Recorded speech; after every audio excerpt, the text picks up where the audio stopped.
I think is Yeah, what? Go I ahead. think Islam is going to join as well. One of my colleagues, No because we are problem. It's we are okay. That's three. fine. That's fine. Okay, so I just want to give introduction about myself. A brief introduction. This is Naila, and I have a diverse educational background in management, in business, in IT, commerce. I have done two MBAs. I have done loads of post-graduation certification in business and in IT. I have done some IT certifications also, and I have a commerce background also. As far as my teaching is concerned, I have more than 14 or 15 years of teaching experience in different continent. I taught in Middle East, I taught in UK, and I taught, yeah, in these two countries. And I taught different awarding body, ATHE, Pearson, and OTHM, and I taught different level of students throughout my career. So this is a brief introduction about me. So let's move toward our course introduction. So we talk about the name of the unit is strategic management. So after doing this course, so the main aim is student will learn or understand the strategic and change management models. We will discuss different kind of the models here, and after learning those model and utilizing those model, you'll be able to review the strategic plans of the organization. Doesn't matter whatever the organization you're working, every organization have some kind of the mission, vision, and plans to execute. So while utilizing these models, you will be able to review the strategic plan, and then you will be in a position to propose a new strategic option considering the change in the business environment, and finally you will be able to implement the plans. So this is the main unit. So when we talk about the street, so these are indicative content which we will be covering in today's session, or not all of the model will be covered in today's session. Some of the models will be covered in today's session, like a SWOT analysis, Portis 5 forces model, value chain analysis. So some of the model will be covered in the upcoming sessions. So today mainly we will be you are pretty much familiar that every unit have a different learning outcome. So this unit has a 5 learning outcome. So we are going to cover the first learning outcome, which is be able to analyze external influence on an organization strategy. This learning outcome is divided into two parts. So I'm going to stop my camera because my internet connection is causing problem now. So in recording, my voice will be broken. So in today's session, we will be covering two criteria and critically evaluate the position of an organization in its current market, and then critically analyze the effect of existing plans on an organization. Okay. So these learning outcomes, these criterion we will be covering in today's session. So, if the key terminology, if we talk about the key terminology, strategy and management, because there's strategic management, so we will be talking throughout the course or unit, we will be talking about the strategy, but from the strategy and management, but we will be discussing the strategy from the top level perspective. So, in easy words, if we are talking about the terminology, it is a word derived from or used by the military from the beginning, and we talk about the strategy, the literal meaning, which is a plan. But in the business world, when we talk about strategy, you can make this strategy for the short-term plan, but the strategy is for long-term your long-term goals, which ultimately has to achieve the vision and mission of the organization. So for a long to short-term plan, we have some kind of the tactics, some kind of the day-to-day activity, but for the long-term plan, we design the strategy. Similarly, when we are working in any organization, the main aim is to achieve the organization goal, and organization goals are definitely relate or aim to achieve the vision and mission of the organization. So that's why our goals are aligned and linked with the vision of the organization. So to achieve those goal, everybody, all the organization just try to do some kind of a task and activity on a daily basis to achieve those goals. And when you want to run those tasks, you need a coordination and administration of those tasks, which is comes under the management side. So when we are designing the task to achieve the organization goal, definitely we need the resources. Maybe we need the office, we need a facility, we need a workforce. So we need to coordinate all the resources also. So process to coordinate tasks. There is a whole process which is has a different step. You plan the whole activity, the task where you are planning the resources also, then you are organizing those resources, then you are directing and distributing those resources, then you are controlling also, you are seeing that your resources are used in an efficient way, people are working in efficient way or not, and they are aligned with the goal or also not. Then these tasks and these activities are helping to achieve your goals, and ultimately are they helping to achieve your vision or mission. If there are any kind of the flaws, if any there are any kind of the problem, then you anticipate those areas, and then you take some kind of the corrective actions, which is comes under the controlling phase of the process. Well, if you have any question, you guys can ask me, okay? Otherwise, when I will finish the first part, this first criterion, then I can take your questions, okay? Okay. Okay, the strategic management process, we can explain through this diagram easily. So any organization, you guys are pretty much familiar that every organization has a vision and mission. Is that correct? Do you guys know about that? Yep. Yeah. So maybe wherever you are working in your organization has their own vision and mission statement. Without that, this is a starting point for every organization. You set the vision and mission statement, and then based on that, you design some long-term objective to achieve this vision and mission statement.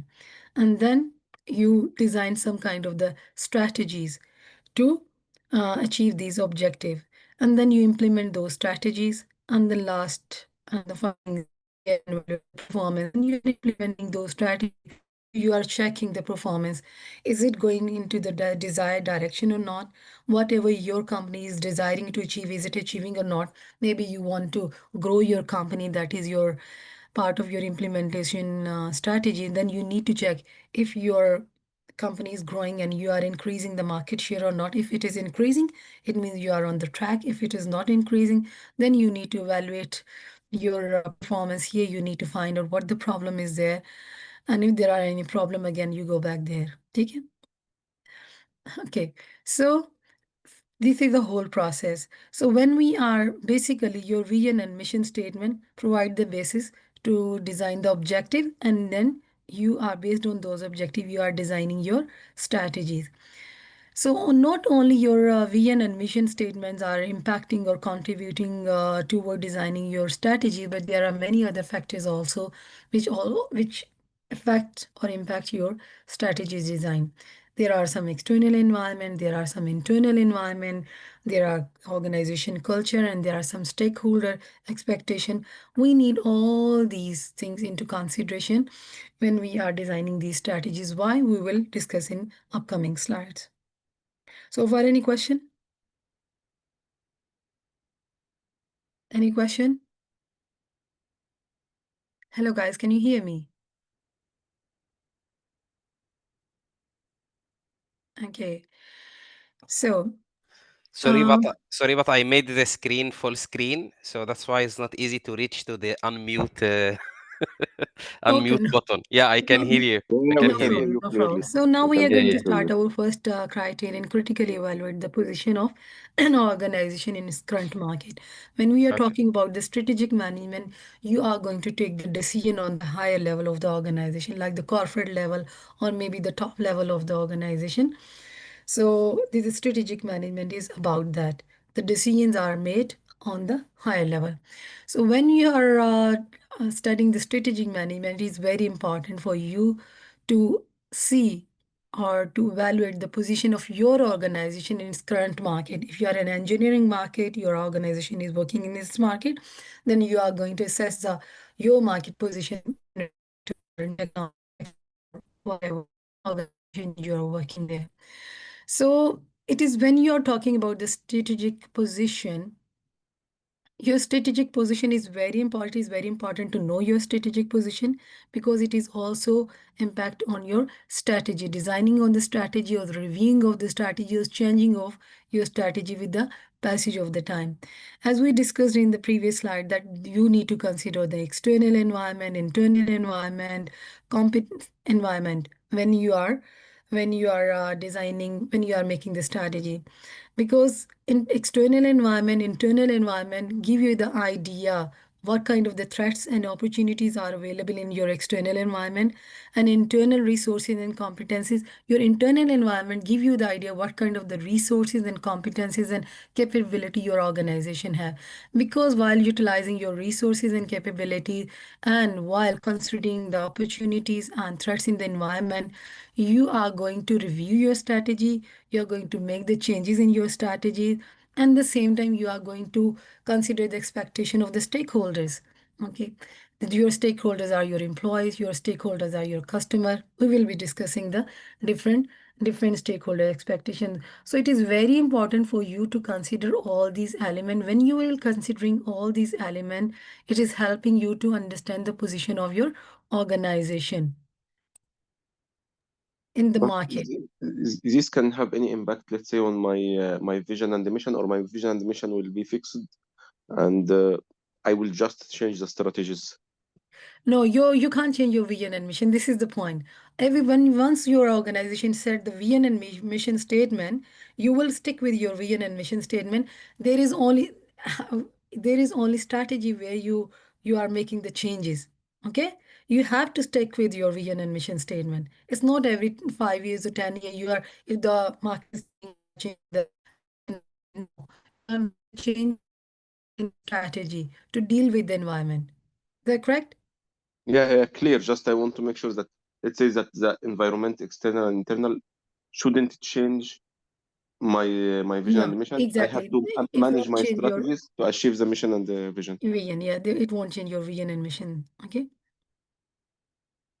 So if we talk about the strategic position of the organization, it refers to its place in the external and internal environment that influences its ability to achieve its long-term success, which is connected with your vision and mission statement. So when we talk about the strategic position, it involves you need to understand how an organization fits into its competitive environment, how it is competing with other companies in the environment, in the marketplace, and how it is using its resources and its capabilities, and so that cater to the needs of its stakeholders, its customers, clients, suppliers, and they are creating the values or product and services for those customers. Okay. Okay. So when we talk about the key component of strategic position, as we discussed, internal, you need to consider external environment, internal environment, and you need to consider the strategic purpose, which is your vision and mission statement also, and then your stakeholder expectation.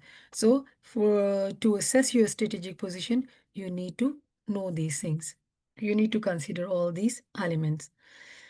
So together, when you will be considering all these elements, external and internal environment, stakeholder expectation, it will better help you to understand the strategic position of an organization. You can see where what kind of the threats available to your organization, what kind of the future problem can hit your organization, if your organization is working well, currently it is performing well or not, or if it is performing well, it's fine. What kind of the future trends can affect it, or if it is not performing well, then there is a need, you need to review your strategy and make the changes in that strategy. We will discuss in detail how we are going to do that thing when we will exploring external and internal environment.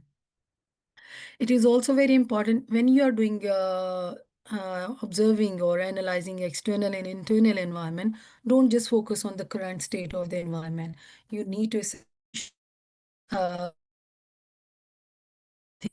into your business. So, and it will help you to assess whether the current strategy is suitable and fit with the strategic position or not. So if you are thinking that any kind of the future changes or future trend can affect our business, then you have a sufficient time to make the changes in your strategy and implement that strategy in business. And so you can remain relevant in the business, relevant in the market, competitive in the market, and you can sustain.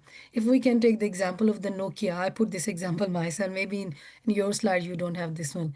If we can take the example of the Nokia, they didn't assess that how the technology is going to play an important role in the telecommunication industry.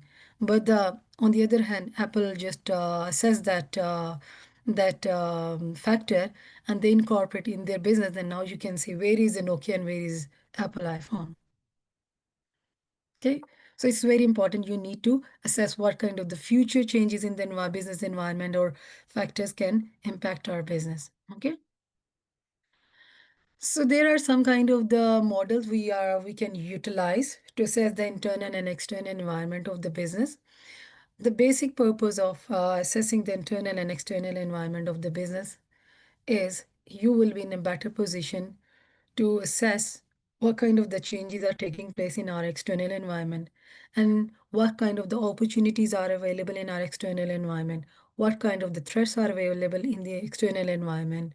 And on the other side, when you are doing the internal analysis, it helps you to assess the weaknesses inside of your company, to review or to check what kind of the capabilities, what kind of the stance your company is holding and possessing at this moment. Then based on your these resources and based on those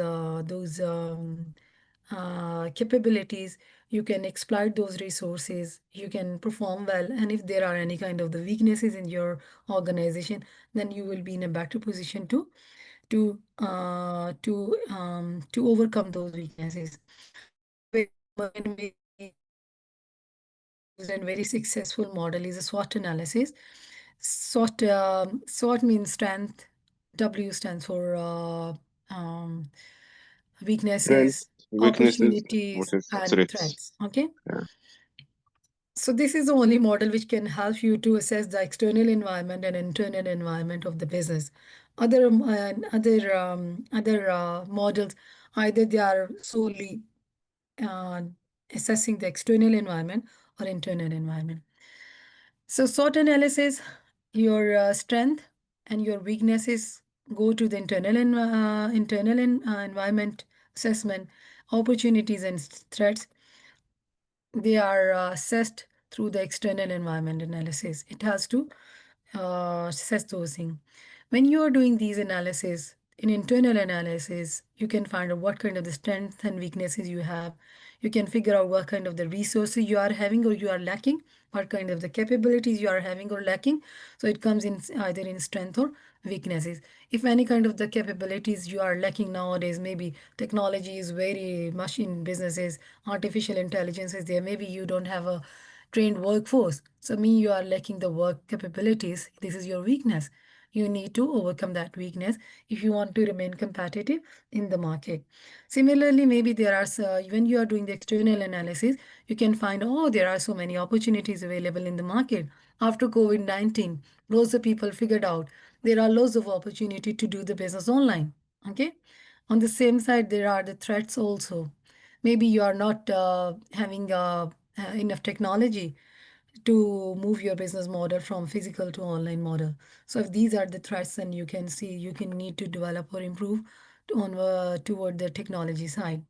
So this is how you're going to do the some kind of internal and external analysis, and you have figured out, and based on those analysis, you try to overcome your weaknesses, you try to avoid the threats, and then when you have your resources, your capability, you try to better utilize your resources and capability to take the benefit and to perform better in the marketplace.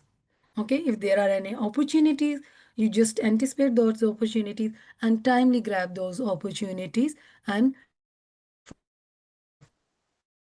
the full advantage of it. It will the best benefit. Okay, so we can see there is a external analysis. There are many models, but we are going to use here pest analysis. Have you studied this pest analysis before? Mm, I didn't study it directly with the same abbreviation. yeah. Okay, okay, okay. The pest analysis basically the external analysis. If we see the abbreviation, you see the pest mean P stands for political legal factor. Maybe there are some kind of the government changes. They are bringing the new laws like the Brexit laws. Maybe after the Brexit trade and export laws are changes, then you need to consider of those laws. Maybe those laws that are bringing some kind of the problem and constraint for the business in the UK, because previously they were working with the European Union countries and they have supplier from abroad. Now maybe they have a new regulations and rule. They need to consider those rules. Economic factors. After COVID-19, low people's buying power is very low. So you need to consider that thing. Maybe you need to introduce as such kind of the product where their prices are very low and people can easily afford those prices. Social culture factor. Nowadays, online and virtual business are very much in fashion, and carbon footprints. People are trying to cut down the carbon emissions and these pollution things, and people are going on vegan products also.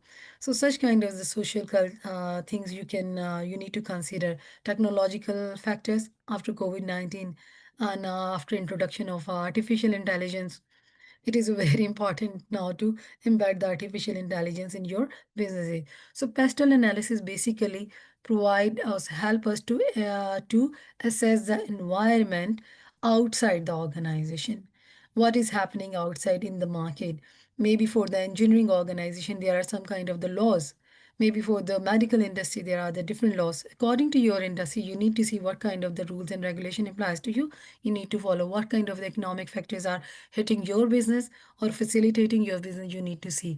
So these elements basically help us to find out how to anticipate the opportunities and the sources of the risk or threats. What kind of the threats are there?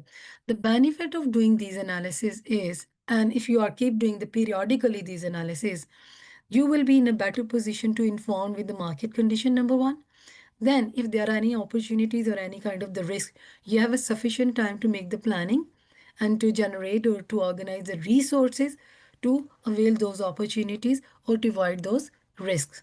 For example, the risk for your company is many other companies are just embedding artificial intelligence in their company and their performance is very better. You are seeing that trend is there, but not all the companies has introduced that artificial intelligence in their company, but are seeing the trend is very growing. But if you anticipate this is a risk, if you are not embedding artificial intelligence in your businesses, then maybe you can suffer with the loss. But in time, if you anticipate this one, then you have a sufficient time. You can include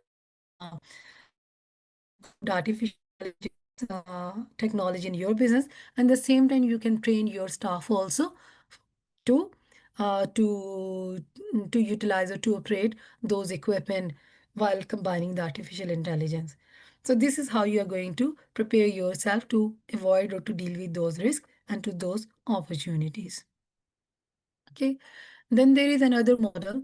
When you are doing your strategic management, it is also very important to see you need to you it is also very important to see in which industry your organization is operating. So Porter's five forces model also helping you to assess the external environment. Okay. So if we see the five forces model, so there are the threat of the new entrant, number one, rivalry among existing competitor, number two, bargaining power of the buyers, number three, threat of substitute product, number four, bargaining power of supply, number five. It is not important that maybe one industry is performing very well. Okay, but it is not important when you will be entering in that industry or you are already in that industry, that your industry is also your company is also performing well or making a good profit out of that. So this model or Porter's five forces model help us to assess if you are a new business, then it is very important to conduct this. You want to start the new business, it is very important before starting or entering in any industry. You need to conduct this analysis, use this model and conduct the analysis.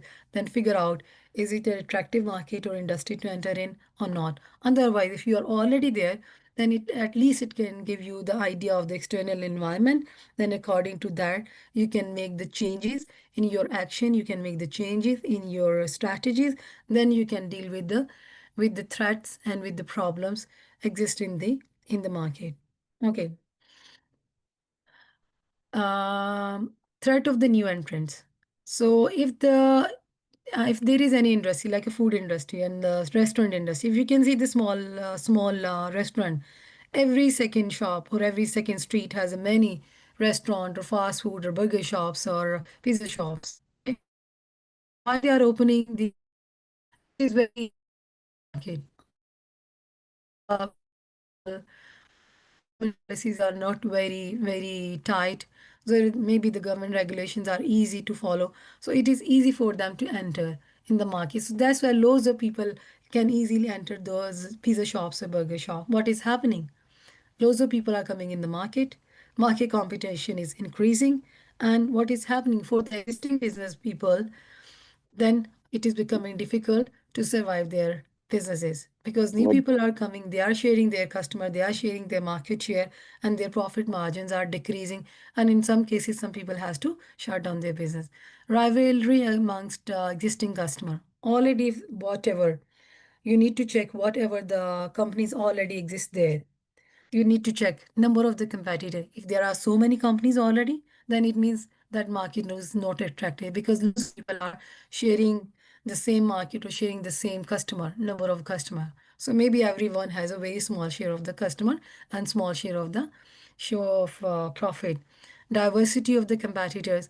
How much competitors' products are diverse from each other?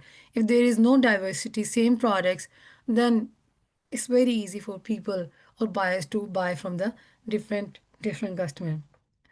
Okay, quality difference, brand loyalty, how much people are loyal to the brand. Maybe people are loyal to the KFC or what is a McDonald, but the normal or local brand, they don't have a brand loyalty. If I couldn't find the burger from this shop, it's so busy, I'm gonna go and buy from another shop. So I don't have a brand loyalty for that one. So you need to check these one. So it is, if there is no brand loyalty, then it is again threat for the existing company. Bargain power of the supplier. The supply number and size of suppliers. So nowadays, people are using like ethical practices of the supplier. Currently, there are very few suppliers who have ethical practices. So number and size of supplier, ethical practices supplier is less. So it means the bargain power of the supplier is high because there are the few suppliers. So they know they don't have a choice to go anywhere else. So they can ask whatever the price they want to ask from you. So in this case, the supplier's power is high. Unique product. In case if supply product is unique, you can supplier, then that supplier gonna charge you high. If the supplier products are same, then doesn't matter. You can switch the supplier easily. Then supplier has a less bargaining power. Then in that case, the buyer has a strong power in that case. Okay.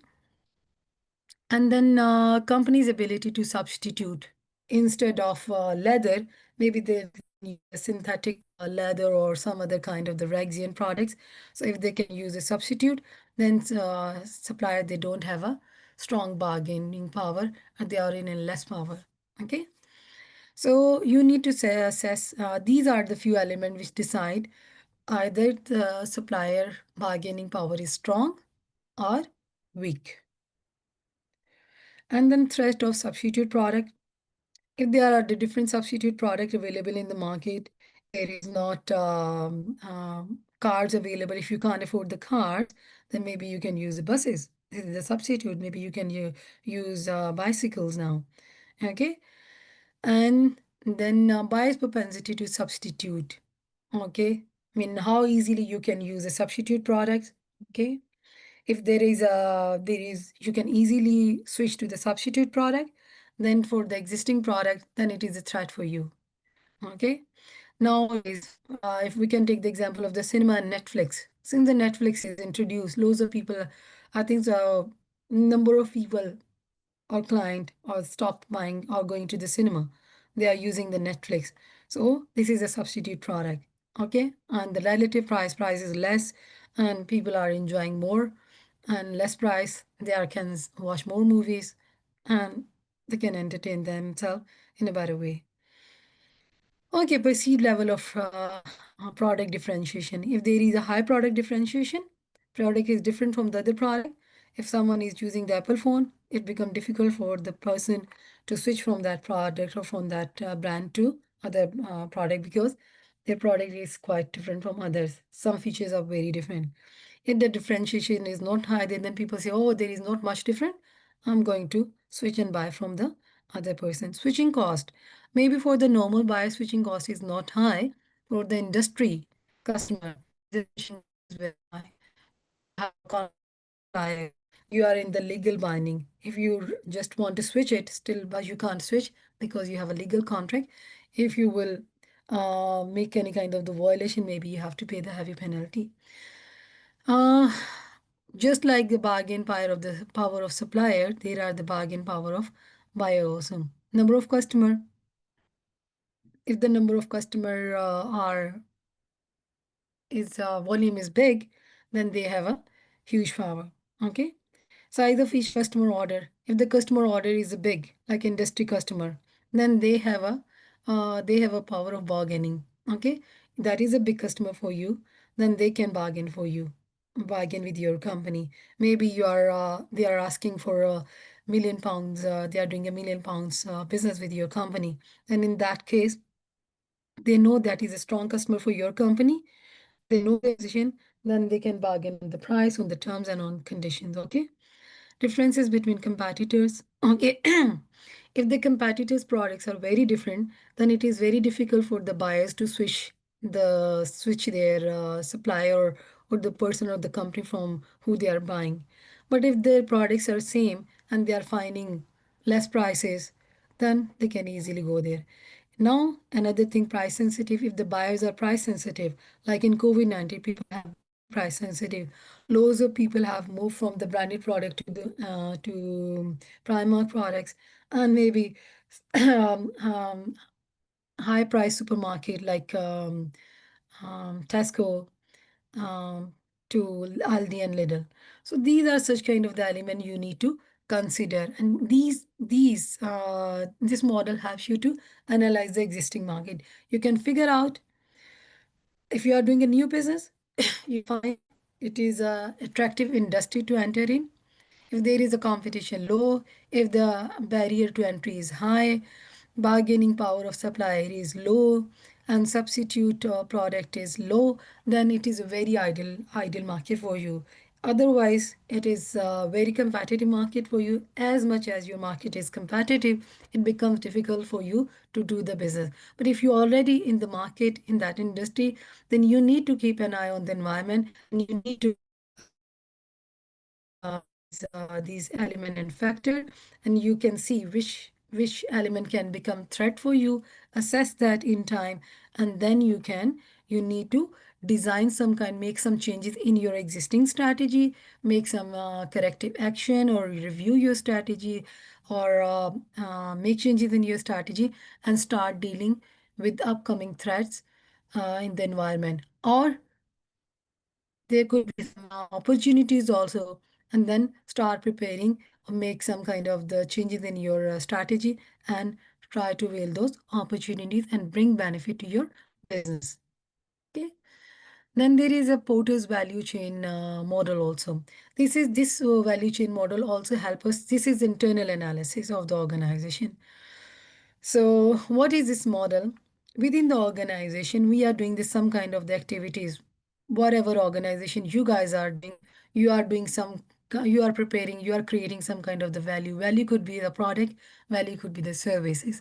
That is a final product, which is we are creating the value for our customer. But to create that product and services, it go through different processes. Every stage create or participate to create that value. When I say the value, it means product or service.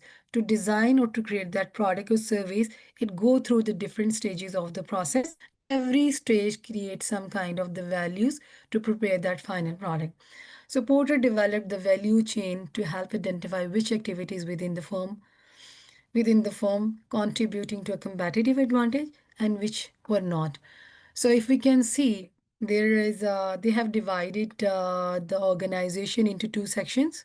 Okay, this approach involves breaking down the firm into five primary and four supportive activities. Primary activities: inbound logistic, operation, outbound logistic, marketing, and sale and services. When you're producing any product and services, you need some count inbound logistic, maybe input, raw material, employees to do that thing. Then it go in operation processes where your production processes, maybe outbound logistic, storage, then your distribution channel, you are providing sending product to or providing to the customer. Then you are creating the product awareness, and then after sales services you are providing to your customer. So this is are creating these are the value activity to provide the product and service to the customer. But there are some support activities as firm infrastructure. You need to design the firm infrastructure to design, develop, or to deliver that final product or services. Your human resource management, when you are hiring the right people to do the right job. Technological development, what kind of the technology is required to perform your task efficiently and effectively. Procurement system. So all these activities are supporting activities. These help these activities to perform, to add the value to the final product or service. So within your organization, you need to just analyze, or you need to make the analysis. You need to find out which activities are not effective or inefficient. Wherever there are the inefficiencies, you need to identify those inefficiencies. You need to take the corrective actions, and you make those element turn into inefficient to efficient processes. Okay, maybe your operation processes, they are wasting loads of raw material. You need to focus on that thing, and you need to make some corrective action. Either you need to change the whole processes or part of the processes where they are using your raw material in effective way and contributing toward the competitive advantage. Competitive advantage. You know the meaning of competitive advantage? Anyone of you? Not sure, to be honest. Okay, competitive advantage with the advantage your company have, but the other companies don't have. Maybe your competitive advantage is your processes are very efficient, and they are using a very their wastage the waste of raw material is very least. So you are very cost efficient. That is a competitive advantage. Okay. Anyways, I will explain the competitive advantage in this slide also. Okay, when you are doing analyzing, making the analysis of the strategic position of the organization, it is also important. This is also internal thing for your organization. So when you are doing the internal analysis, when we are talking about SWOT analysis, strength and weaknesses of the organization. So this is related or relevant or little. It is linked with that part of the analysis. So when you are finding out the strength and weaknesses of the analysis of the organization, it is very important to match these strength and weaknesses with the critical success factor in the industry. What is a critical success factor? Let me success for you guys.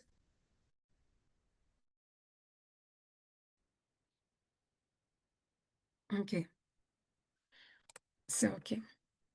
If I talk about the critical success factor, you need to just try to understand. Critical success factor are the essential area of activity in the organization. Essential area of activity. If you are producing, you are producing the products. So we are performing the different activities. So it is essential area of activity that must be performed well for an organization to achieve its goals. Okay. So critical success factors are basically essential area of activity. Okay. And there is another word we're going to use later on, core competencies. These are unique strength and capability that any organization have. Maybe your unique strength is you have a very very competent workforce, technological perspective. They are very well trained. So that is your competitive, that is your strength, and maybe that is your competitive advantage also. Because utilizing that workforce, you can produce very innovative product for the in the market or for the customer. Okay. So basically, critical success factors are essential area of activities, and core competencies are unique strength and capabilities of the organization. The example of critical success factor is efficiency. Maybe your organization or your profit, your business processes are very efficient. Speed is there, and they are reducing the cost also. So these are very good for your company, for organization. So maybe your organization mission is a cost leadership. You are offering the less prices, cost leadership, then efficiency is very important, required there. Innovation process is there, so you can cut down the cost and you can offer the low prices in the market. Okay. Core competency, maybe you have a very competent workforce, they have very innovative ideas, and you are producing very innovative product in the market, like Apple. So Apple, I think so Apple core competency is their innovation. So do you understand the main difference between both of them? So critical success factor is basically the key area of any activity. So critical success factors are also strength for any organization. For example, if you're efficient, if your organization is efficient, this is the strength for your organization. Okay. For example, your customer service is very good. That is a strength of your company.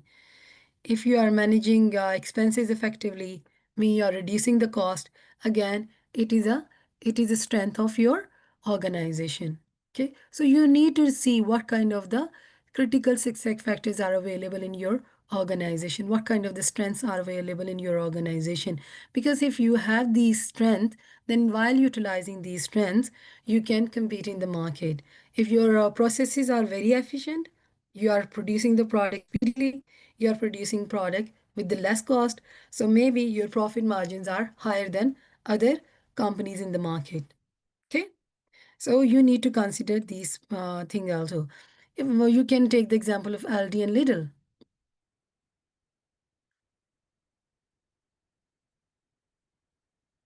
I think their price is always, let's say, lower, so this is their success factor. Yeah, for this to achieve this success factor, they are working on their critical success factor. So their critical success factor is their operations are very efficient, and their maybe their supply chain is very efficient, and they are sourcing product from cheaper suppliers. So these are their critical success factors there. Okay. And the way of choosing their stores are not fancy as like the other brands. Yeah, So the way because of, yeah, they are using something like, let's say, a cheap places, and they don't choose the best place. Do you know that their prices will attract the customers? very good. We're gonna use this example in upcoming slides. Okay, whatever you said, we're gonna link. I think you go have an idea that you need to connect the dot in the strategic business perspective now. Okay, so these are the models. When you are using all these models, so far we have covered SWOT analysis, external environment analysis, and then Porter's five forces model, and then your internal analysis, okay, value chain analysis.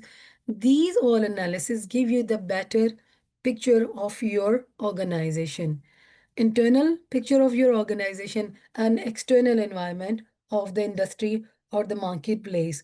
So why are we doing this all this exercise? Because we want to well inform about threats and opportunities, so well in advance and in time, so we can prepare for the to avail those opportunities and to avoid those threat. And similarly, we can enhance and exploit our existing strengths, and we can avoid or overcome our weaknesses to deal or to perform better in the market. And when we have all this, how we are going to deal with the market or threats, and we can grab the opportunity through the strategies. We are making keep changing our strategies over the period of the time, so we can avail the opportunities, we can get the benefit, and we can avoid the threats. Okay, is that clear? Do you understand now why we are doing this all exercise?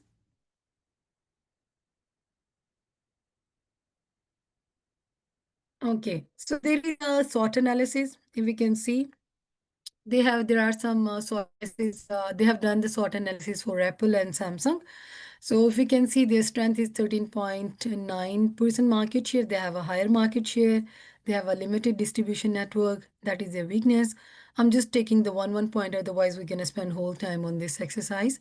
So distribution network expansion, that is opportunity. If they expand, then they can increase their sales. And there is a threat, there is aggressive competition because loads of telecommunication companies are there, mobile companies are there. So there is aggressive competition. So when we do these analysis, then based on those analysis, we design our strategies. Can you see this? These are the strengths and weaknesses. There are opportunities and threat. Strength and opportunities. You are utilizing your strengths, and then while utilizing your strength, you are availing those opportunities. Our strength help us to avail the opportunities. So based on these strength and opportunities, we are designing our um strategies. Okay. So if you can say, strength is high research and development. In Apple, they have their research and development department is very strong. What they can do, while utilizing this strength, they are you going to use research and development to develop new product lines to meet rising demand. So they are going to grab that opportunity. So they are designing the strategies utilizing their strength, based on their strength and based on their opportunity. Similarly, there are some weaknesses, there are some threats. So they are designing some kind of the strategies for weaknesses. As here, weaknesses and opportunities. They are designing some strategies for weaknesses and opportunities. W stand for weakness, and O stand for opportunities. Similarly, based on the strength, weaknesses, and opportunities, they have designed some strength and threat opportunities. They're utilizing their strength to avoid these threats. Okay. Then they are designing some strategies, weaknesses, and threats. How they are going to overcome their weaknesses and how they are going to overcome their threats. They have done, they have designed some new strategies there to deal with weaknesses and threats. So this is how we do the analysis first. We use these tools. Based on these tools, we design the strategies. We incorporate these strategies in our businesses. We implement, and we can avail opportunities, and we can deal with the threats. Okay, any question? That's fine. Yeah, that's fine, clear. Okay, fine. But running short with the time now. Okay. So critically analyze the effect of existing plan on an organization. Okay. I don't understand what is the meaning of this slide, but it is provided by the organization. Okay. So why we analyze the existing plans of an organization? Existing plan can give organization focus. It helps us to allocate the resources efficiently, and it provides us operational efficiency, and it helps only when uh, only when our strategic goals are aligned. Okay, so it is very helpful for us to review, analyze our existing plans, so we can allocate our resources efficiently, we can gain operational efficiency, we can make our organization focus, and we can check that our strategic goals are on track. They are aligned with the vision and mission of the organization. Your vision is you want to be innovative, but you are working to on cost cutting side. When you are innovative, on the cost, you need to work on research and development side, you need to spend more money. So it means then there is a contradiction. So you need to see what is your vision, what are your goal. If they are aligned, then you keep reviewing your strategies, and then you keep checking If you are reviewing your strategy, then you will be in a better state of business. Okay. If plans are outdated or poorly executed, they can limit flexibility. It causes so many inefficiencies and it can hinder innovations. So regular review and adaptation are essential to ensure plans remain effective in changing environment. So that's why we have studied the previous model, because these previous model help us to review our plans and review the external environment, and based on an external environment we keep reviewing our plan, and we can adapt, we can review. uh, so sorry, remain effective in changing environment. Okay. If you don't review your plan, then maybe you are not responding to the external environment. So there is a one process here, a picture thing to do that thing. You need to do the strategic analysis. First way you are going to do strategic position analysis. Then you are going to make strategic choices, like in strategy, what kind of the strategy you are going to use, and implement that strategy. Okay.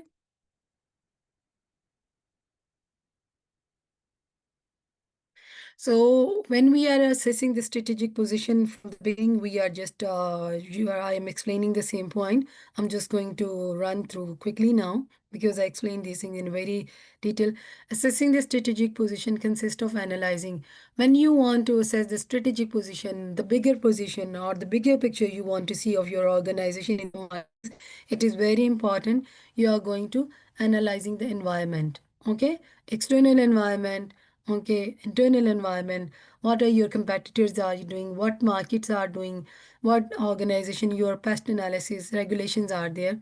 And you need to, when you are doing the external environment analysis, what you find out, what kind of the opportunities and threats are available. Based on these opportunities and threats, you are going to design or you are going to change your strategy or your plan. Similarly, when you are doing the strategic position or strategic analysis, you are going to do the internal analysis. It has you to figure out what kind of the capabilities and strength your organization is holding, strength and weaknesses. And I have already explained how you are going to utilize your strength and weaknesses to veil the opportunities and to avoid the threats.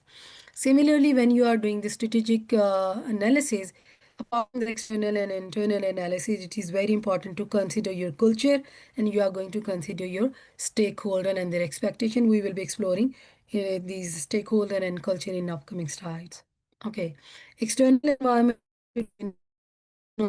environment in very detail, pattern analysis and different model, we went through that one. External environment analysis is very important because it also impact on your strategy. It's not only vision and mission which helping you or provide the basis to design your environment strategy. There are the external and internal environment also which impact on your strategy also. So it's very important when you are doing the strategic analysis, you're doing the external environment analysis, because they are going to give the better understanding of the environment and helping to understand the opportunities and threats available in the market, so you can deal with them. At the same time, you are going to see what kind of the present changes are in the market, and you also need to see what kind of the future changes can expect there. You don't only focus on the present changes or fact of the environment on the business. You are When you're assessing the environment, you can see what kind of the changes or what kind of the impact it can bring on your business. Again, I can quote the example of the Nokia. Nokia didn't identify the importance of the technology at that point of time. So see, they lag behind in the game. Okay, so this is very important for you to consider these things. So it is not very important that you can consider all the element. It is not easy job, but it is very important you can see which element are important and mainly impacting your business, your industry, whatever industry you are. You need to see what is relevant to you. Engineering industry or element or factor can't affect the medical industry, so you need to see whatever the element are affecting your businesses. You need to just anticipate those one and try to make some kind of the strategies to deal with those issues. The same way, when you are doing these you are reviewing your plan And when you are doing the first part, the analysis part, strategic position analysis, you need to internal analysis. We already discussed that one. You need to check the competencies, what kind of the capabilities you have. The same time, you need to check what kind of the resources you have. If you have a strategy, you present on the paper, you don't have a resource. You are thinking we are going to introduce a new technology, but don't have a sufficient funds or finances, then you can't implement that strategy. So whenever you are doing design any strategy, you need to consider your internal resources as well, along with your strengths and capabilities. Okay, because as I have already explained, if you don't have a sufficient resources, sufficient strengths, then it's going to become the constraint for your strategy planning of the execution of the strategy. Planning is not issue. Planning is on the paper, black and white. The difficulty is when you are going to execute it. You need a money, you need a resources, you need a fund to execute that plan. Okay. Then external internal environment, internal capability, resources, you need to consider also when you are designing and when you are reviewing your plan. Either we have enough resources to execute the new strategy or new plan or not. Okay, then we are going to the stakeholder expectation and thing in next slide. I don't know why it is including over and over again. Expectation and influence of the stakeholder. So there are the different kind of the stakeholder main types of the shareholder, employees, manager, customer, suppliers, your government and society at large. All these people are your stakeholder. Stakeholder is any person who has interest in your organization. Okay. Managers have their own interests, and then supplier have their own interests. Investors mean your shareholders, they have their own it is very important you are going to consider the expectation of all the stakeholders. Okay, but it is not practical. You can entertain the expectation and demands of all the stakeholders. You need to make the decide at that point of decision, at that point of time, which expectations are of high priority and important and better for the organization. If there most of the time there are some kind of the conflicts, then when you are not meeting the expectation of the employees expectations are increase in the salaries, but the organization expectation is cutting down the cost, so there is a conflict. Then you need to make some kind of meetings, you need to convince them, you need to talk to them, come up with the middle ground solutions with them, and you need to resolve those issues. So whenever you are making any plan, you need to consider the stakeholder expectation also. Maybe you are introducing the new business processes where employees need a new training or new ways of doing the work. Now employees are not convinced, they are not cooperating with you. So you need to consider their expectation, you need to talk to them, in confidence. So this is how you, when you are making a new plan, you can't ignore these stakeholders until unless you don't have a you have cooperation from these stakeholders, you can't execute your plan successfully. Okay. So strategic planning and management cannot be achieved without regard to stakeholders. You have to give a regard to your stakeholders. Okay, expectation and influence of stakeholders. I'm just explaining in a briefly. When we have a stakeholder, stakeholder, they have an influence, they have a different degree of influence and power in the organization. You can reflect on your organization. Maybe some managers are very influential, as your employees are not as influential as your managers are. And even amongst some managers have more influential as compared to other managers. And then again, the level of the managers, the top level manager maybe they are more influential. So when you are doing or making the planning, strategic planning, you need to consider the powers, the influence of the stakeholder also. You need to manage that also.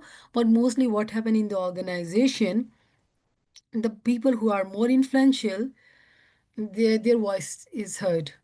Okay.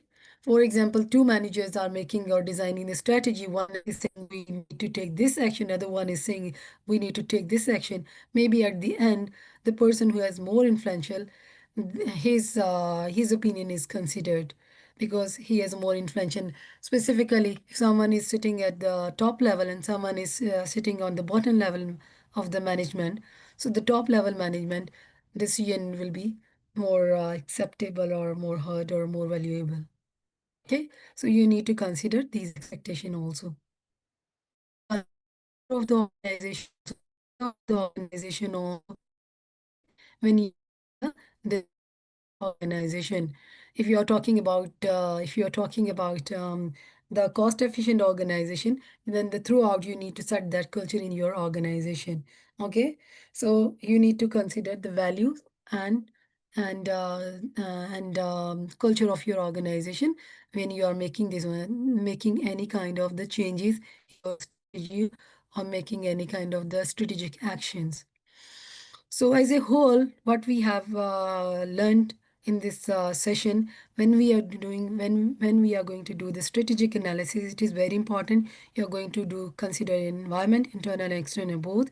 You're going to consider your resources, expectation of your stakeholders, and you're going to consider the culture of the organization to take this conducting the strategic analysis, because it is very important if to consider all these elements. Otherwise, at the stage of implementation, you will find some kind of the difficulty, maybe difficulty from your employees to implement the new plans. Okay, this is Apple has gained many advantages over its competitor utilizing maybe these strategies. This is a homework you can read in your free time. Kind of homework for you. Okay. After doing strategic analysis, it is the time to make the strategic choices. What kind of the strategies you are going to adopt? So there are the different kind of there are some generic strategies. Porter has designed some generic and basic type of competitive strategies, which more or less different organizations are using in their businesses. Competitive strategies means what kind of the strategies organizations are using. So maybe one company, uh, I think so. Somebody said they are working in with the telecommunication, or I don't know. While which company you are working with? Construction, Balfour Beatty Vinci. We are Construction building company. things. Yes. Construction, okay. Yeah. So maybe in construction company, maybe two companies. One company is just working on the new design and the high quality of the layout or latest layout of the buildings. Another one is just focusing on cost cut down. So they have the different strategies. The one is working on an innovative design of the building and one is working on the cost cut down. Okay. Now, while your example fits here, Aldi and Lidl, they are using less attractive facilities and thing because Aldi is focusing on the cost leadership thing. We are going coming up with that one. Competitive advantage. Competitive advantage mean maybe you have advantage in the market, but your rival hasn't that advantage. Maybe in construction company, maybe whilst company they have a very competent engineer, but the other companies they haven't. They have a very cheap labor. They are hiring a very cheap labor, so that is their competitive advantage. So they are generating more profit because their labor is cheap there. So that is competitive advantage for them. Or they have a very well trained workforce or labor available. Yeah. So these are some generic strategies: cost leadership and differentiation. Okay. When we talk about the cost leadership, they focus on, okay, cost leadership and differentiation, then cost focus and differentiation focus.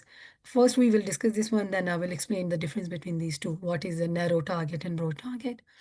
Cost leadership, we can take the example of Aldean leader.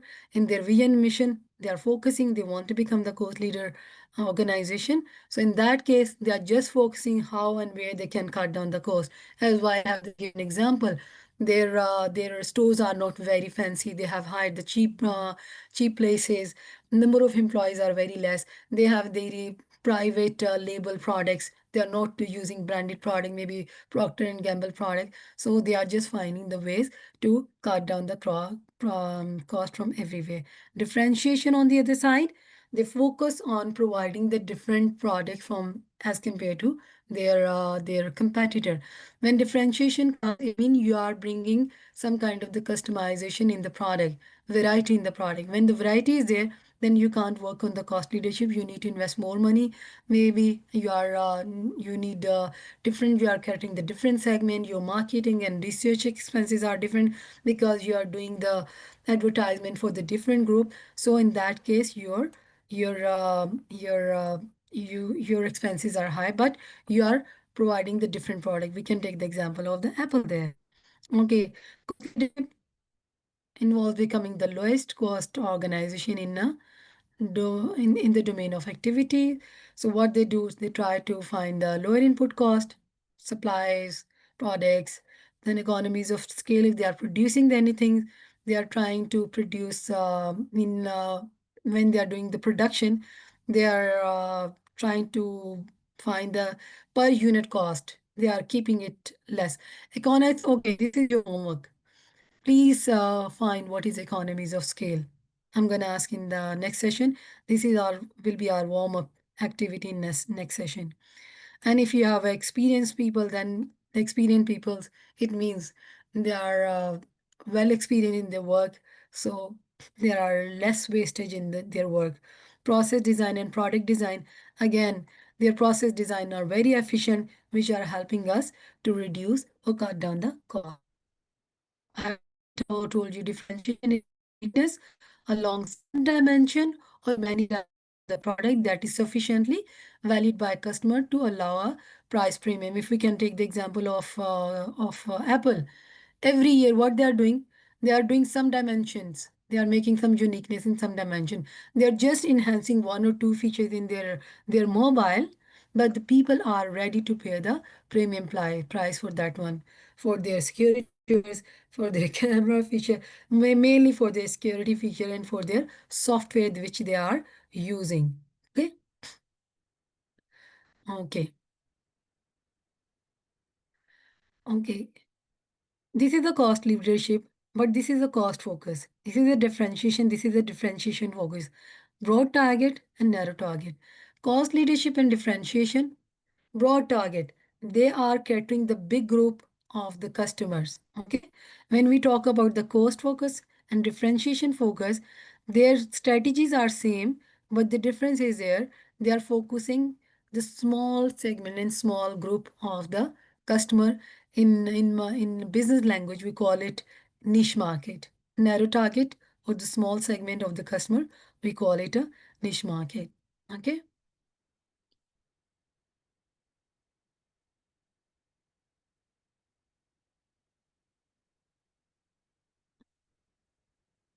Okay.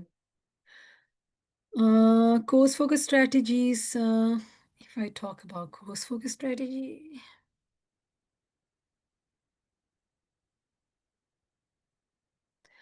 so if I talk about the cost focus strategy, it is mainly a type of competitive strategy where a company aims to be the lowest cost producer in a specific market or niche market. I told you the specific market, we call it a niche market. So instead of targeting the entire market, the firm concentrates on serving a particular group of customer more efficiently than competitors. We can take the example of the LD. LD targets price sensitive customer by offering a limited selection of private label products and streamlined store layouts. So store layouts are not very fancy, as well said. Minimal staff they are hiring, and they are just focusing on efficiency and by doing keep cost low, and they are making their profit. On the other side, when we talk about differentiation focus strategy, it is a competitive strategy where a company targets a specific market niche, a small group of the customer, and offer unique product or services which are tailored, which are customized according to the customer need. Okay. So because they are taking the customer need and based on their need, you are customized. That's why this is a customer differentiation focus strategy. And these products are very expensive, I'm telling you, because they are catering the individual customer need. So instead of competing on price, the firm emphasizing on features, quality, or brand image. and that set it apart from competitor within its market. And it's also create strong customer loyalty. We can take an example of Rolls-Royce. It targets a narrow segment of luxury car buyers and differentiates through craftsmanship and customization. They do customization for each customer. This focus allows to charge premium prices while serving a niche market. So that value prestige and uniqueness. So this is a example of Rolls-Royce.